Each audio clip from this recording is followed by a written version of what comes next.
Hello friends. आप सब ने अग्निपथ योजना के बारे में तो बहुत अच्छे से सुना होगा।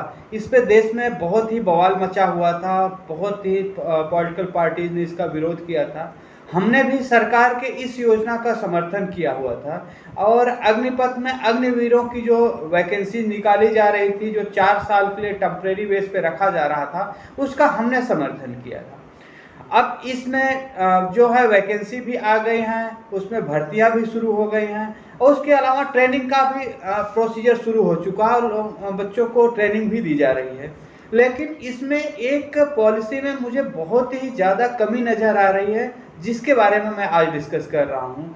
ये डिस्कस करने का मेरा मकसद ये है कि सरकार तक अग्निवीरों की बात पहुँचे और सरकार के जो पॉलिसी मेकर हैं उस पर इस चीज़ का ध्यान दें। आज हम बात कर रहे हैं बिहार के रहने वाले रितेश कुमार की, जिन्होंने लगभग 3 सालों तक जो है कड़ी मेहनत किया और अग्निवीर के जो भी भर्ती थी उसमें सेलेक्ट हुए। और सिलेक्शन होने के बाद लगभग 7 हफ्तों तक उन्होंने अपनी ट्रेनिंग पूरी किया। ट्रेनिंग के दौरान, ट्रेनिंग के अंदर उनके पैरों में जो है चोट लगी और उनके पैर में फ्रैक्चर हो गया। पैर में फ्रैक्चर होने के बाद उनको मेडिकल लीव पे भेज दिया गया और मेडिकल लीव से आने के बाद उनको डिस्चार्ज लेटर पकड़ा दिया गया, यानी उनको अग्निवीर से बाहर का रास्ता दिखा दिया गया।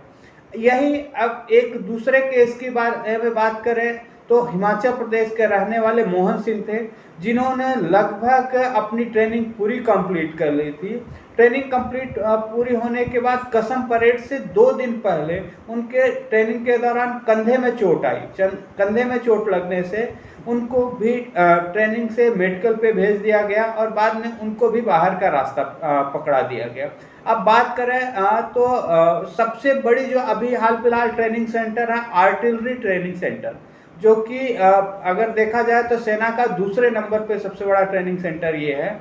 इसमें अब तक लगभग 15 अग्निवीरों को बाहर का रास्ता दिखा दिया गया है। ऐसे ही बाकी भी ट्रेनिंग सेंटर होंगे, वहां पे भी बाहर का रास्ता दिखाया जा रहा है, जिसका भी आंकड़ा सामने नहीं आया।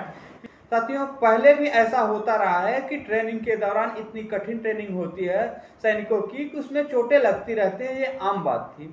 लेकिन अभी क्या है पॉलिसी में और पहले की पॉलिसी में क्या अंतर है कि पहले जब तो जो भी सैनिक थे हमारे ट्रेनिंग के दौरान अगर वो चोटिल हो जाते थे तो उनको मेडिकल पे भेजा जाता था। तो उसके बाद अगर उनकी अनुपस्थिति ज़्यादा रहती थी तो उनको उससे बाद के यानी उससे एक बैच पीछे में दोबारा से उनको ट्रेनिंग दी जाती थी। लेकिन अभी जो पॉलिसी बनी हुई है, अग्निवीर अगर कोई लगातार 21 दिन की अनुपस्थिति रहती है या पूरे ट्रेनिंग के दौरान 30 दिन की अनुपस्थिति रहती है तो उसको डिस्चार्ज कर दिया जाता है, यानी कि उसका पूरा का पूरा जो अग्निवीर में जो गया हुआ था, सेलेक्ट हुआ था, पूरा का पूरा सपना उसका जीरो हो जाता है। और इसके साथ साथ उसके मनोबल पे कितना असर पड़ेगा ये तो बहुत ही बड़ी बात है। शायद इसको सरकार को सोचना चाहिए और अपनी पॉलिसी में थोड़ा सा बदलाव करना चाहिए, क्योंकि ट्रेनिंग इतनी सख्त होती है कि उसमें चोटें लगना एक आम बात है। चोटें तो किसी भी को भी लग सकती है और लगती रहती हैं, लेकिन उस पर एक तो बहुत ज़्यादा लंबी छुट्टी पे भेजना ये नहीं सही है कि आपको हल्की भी चोट लगी तो आप उनको ज़्यादा से ज़्यादा लंबी छुट्टी पे भेज दो और उनका 21 दिन या 30 दिन का टाइम पूरा हो जाता है। जिस अनुपात में चोटें लग रही हैं उसी अनुपात में आप छुट्टी दो, और अगर चोट गंभीर रूप से लग रही है तो आप उनको छुट्टी भेजते हो तो उसके बाद का जो बैच होगा उस बैच में उनको दोबारा से ट्रेनिंग दिलाओ और उनको आगे कंटिन्यू करो।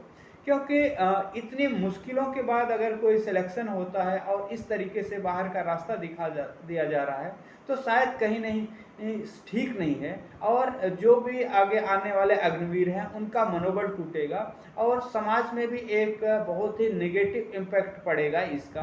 तो मेरा सरकार से यही निवेदन है, जो भी पॉलिसीज बनाने वाले हैं उनसे निवेदन है कि आप इस बात पे गहराई से ध्यान दें और इस पे इम्प्लीमेंटेशन करें।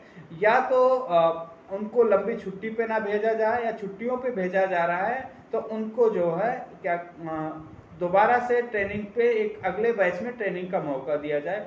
और अगर कोई ऐसी स्थिति होती है कि बहुत ज़्यादा चोटिल हो गए और दोबारा नहीं वो काम कर सकते तो उनको एक कंपनसेशन जरूर दिया जाए, क्योंकि अगर आपकी ट्रेनिंग के दौरान उनको चोटें पहुंची हैं हुई हैं, तो उनकी लाइफ में कंपनसेट तो आपको ही करना पड़ेगा, न कि उनको उसका खामियाजा जीवन भर भुगतना पड़ेगा। कई बार ऐसा हो जाता है कि ट्रेनिंग के दौरान पैर में या फिर कंधे में कहीं ऐसा फ्रैक्चर आ गया जिससे जीवन भर उनको कष्ट रहेगा। तो सरकार को कुछ ना कुछ उनको एक मुफ्त एक अमाउंट पे करना चाहिए। बेशक आप उनको बाहर का रास्ता दिखा दो, लेकिन एक रेस्पेक्टेड अमाउंट उनको जरूर देना चाहिए, जिससे कि सेना के प्रति, अग्निवीरों के प्रति सम्मान बना रहे और युवाओं का रुझान रहे। आशा करता हूं कि हमारी बात सरकार तक पहुंचेगी और अपने इस पॉलिसी में जरूर जल्द से जल्द बदलाव करेंगे। Thank you so much.